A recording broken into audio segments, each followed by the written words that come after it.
سلام به همه شنوندگان عزیز. خیلی خوشحالم که امروز با شما هستم و میخوام خودم رو بهتون معرفی کنم. من بهنام هستم، عاشق تاریخ و داستانهای جذاب و الهام بخش از گذشته‌های دور. از بچگی به شنیدن داستانهای تاریخی علاقه‌مند بودم و همیشه دوست داشتم بیشتر درباره مردمان و دورانهای مختلف بدونم. این علاقه باعث شد که تحصیلاتم رو در زمینه تاریخ ادامه بدم و حالا تصمیم گرفتم که با شما عزیزان همراه این دانش و علاقه رو به اشتراک بذارم. تو این پادکست شما رو به سفری در زمانهای مختلف از تاریخ میبرم، از دوران باستان و امپراتوری‌های بزرگ گرفته تا رویدادهای مهم و تغییرات فرهنگی و اجتماعی قرون اخیر. هر قسمت یه داستان جدید و جذاب از گذشته رو براتون بازگو میکنم. امیدوارم که بتونیم بیشتر و بهتر از گذشته بیاموزیم. هدف ما اینه که نه تنها به بازگو کردن حقایق تاریخی بپردازیم، بلکه از این داستان‌ها درس‌هایی برای زندگی امروز خودمون بگیریم، چون باور دارم که تاریخ چراغ راه آینده‌مونه و میتونه الهام بخش ما برای ساختن فردایی بهتر باشه. خیلی خوشحالم که همراه من هستید و امیدوارم از این پادکست لذت ببرید. منتظرم نظرات و پیشنهاداتتون رو با من در میون بذارید. با عشق و احترام، بهنام.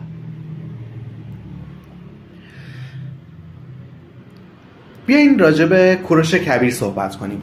اولین و بزرگترین پادشاه تاریخ ایران و جهان. کوروش کبیر یا کوروش بزرگ، بنیانگذار امپراتوری هخامنشیان، یکی از مهمترین و محبوبترین شاهان تاریخ ایران و جهانه.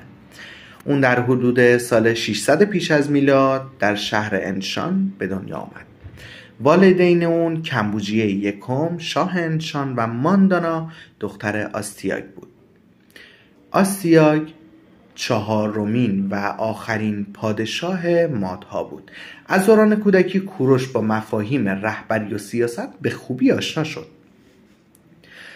در حدود سال 556 پیش از میلاد، پس از مرگ پدر کوروش کبیر یعنی کمبوجیه یکم، کوروش به عنوان شاه انشان و پارسا به تخت نشست.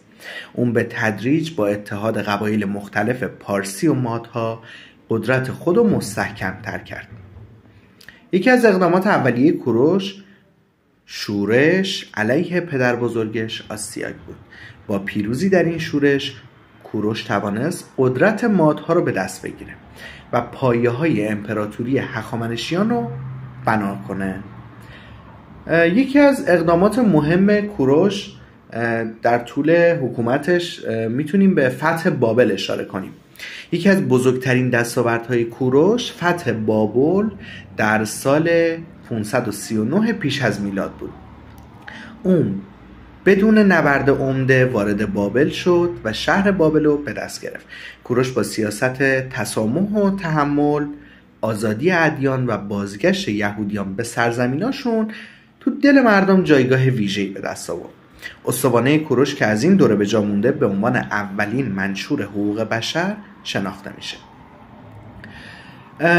راجع به ساختار اداری و حکومتی میتونیم اینجوری بگیم که کوروش با ایجاد یه ساختار اداری و حکومتی کارآمد تونست امپراتوری بزرگی رو مدیریت کنه. اون با تقسیم امپراتوری به ساتراپی به اصطلاح همون استان خودمون میشه، هر کدومو تحت اداره یه ساتراپ قرار داد. ساتراپ به اصطلاح استاندار میشه. این سیستم به کوروش امکان میداد تا با سرعت و کارآمدی مسائل و مشکلات رو مدیریت کنه. همچنین ایجاد شبکه راه‌های وسیع و سیستم پستی موثر ارتباطات سریع و موثری رو در سراسر امپراتوری براش فراهم میکرد. کوروش به عنوان یه رهبر محبوب و عادل شناخته میشد. او به حقوق و آزادی‌های مردم احترام میذاشت و با رفتار انسانی و مهربانانش دلها رو به دست می آورد. به اصطلاح فاتح قلوب بود. همین ویژگی‌ها باعث شد که اون نه تنها در زمان خودش بلکه در طول تاریخ به عنوان یکی از بزرگترین شاهان شناخته بشه. از میراث کوروش بگیم. کوروش نه تنها یه امپراتور بزرگ و پر افتخار بود، بلکه با سیاست‌ها و اقداماتش تأثیرات عمیقی بر جهان باستان داشت. امپراتوری هخامنشیان به عنوان یکی از بزرگترین و پیچیده‌ترین تمدن‌های تاریخ نقش مهمی تو توسعه هنر، فرهنگ، علم و فناوری داشت. امروز وقتی به تاریخ پرفراز و نشیب ایران و جهان نگاه میکنیم، نام کوروش بزرگ همچنان با احترام و افتخار یاد میشه.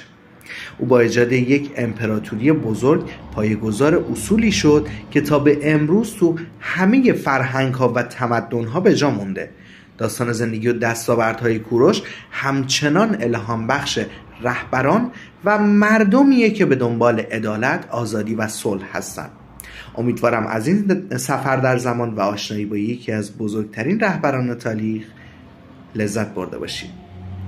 تا قسمت بعدی پادکست به تاریخ نگاهی دقیق تر بیاندازید و الهام بگیرید تا روزهای بهتری برای خود و دیگران بسازید. یا حق، خدا نگهدار.